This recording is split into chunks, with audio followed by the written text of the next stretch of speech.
Wait, what are you still doing here? Come on, let's go home.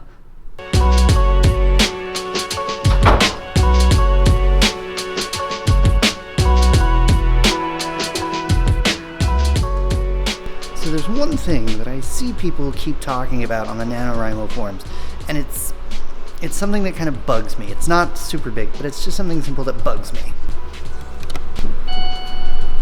One of the things that they keep talking about is they keep talking about how their characters have taken control of their story. And that just... there's something about that I really want to unpack. I'm gonna...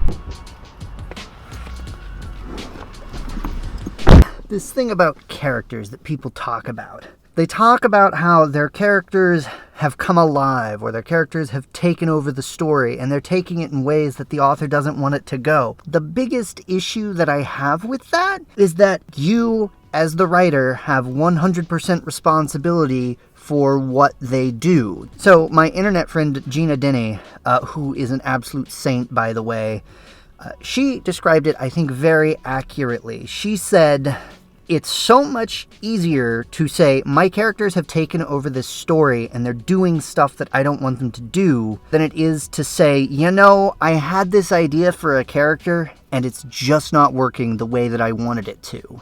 Practically speaking, what does this mean for you when you've got your characters who are running amok in your story? Well, if your characters are behaving the way that you don't want them to behave, that probably means you either have a problem with your plot, that your plot's not gripping enough, or the conflict isn't directly impactful enough to your characters, or two, your characters' goals and motivations are different, or they should be different, because whatever they are currently is sending your characters off on completely different directions. To be clear, there's nothing wrong with your characters starting to do things differently, because as you develop their personalities, it's easy to start getting more depth on these characters and be surprised by them, see them go different directions.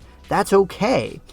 But when you start saying these characters are in control of your story, that's just not accurate. That's a sign that there's something wrong with either your plan or the character's motivations. It could be that you've stumbled upon a better solution or something that's more exciting or more natural for those characters, but then you should acknowledge that my original plan was too boring. When I was actually working on the story, this stuff started working better. You see what I'm trying to say? Like, people frame this as the character's autonomy. Really, how they should be framing it is that there's something working or not working with their planning, and they need to figure out what that plan is or accept that their original plan was flawed. Anyway, I'll hop down off that soapbox now. As for me, I have survived the gauntlet. I had a very busy 3 days. Tonight, wide open evening to myself. I have nothing planned. I'm going to go home. I'm going to write first. I'm going to cut this video, and then I'm going to make some lasagna. I don't have an updated word count for you, just because I haven't actually had a chance to get in the writing yet, and the last few days have been super busy, but I promise that I will send you an updated word count tomorrow. Alright everybody, that's all that I have for today. I hope that you're doing well and staying warm wherever you are. Just be kind to yourselves, alright? We're in the final stretch of NaNoWriMo, so just be kind to yourselves, take care, and I hope that you're making something awesome. Take care.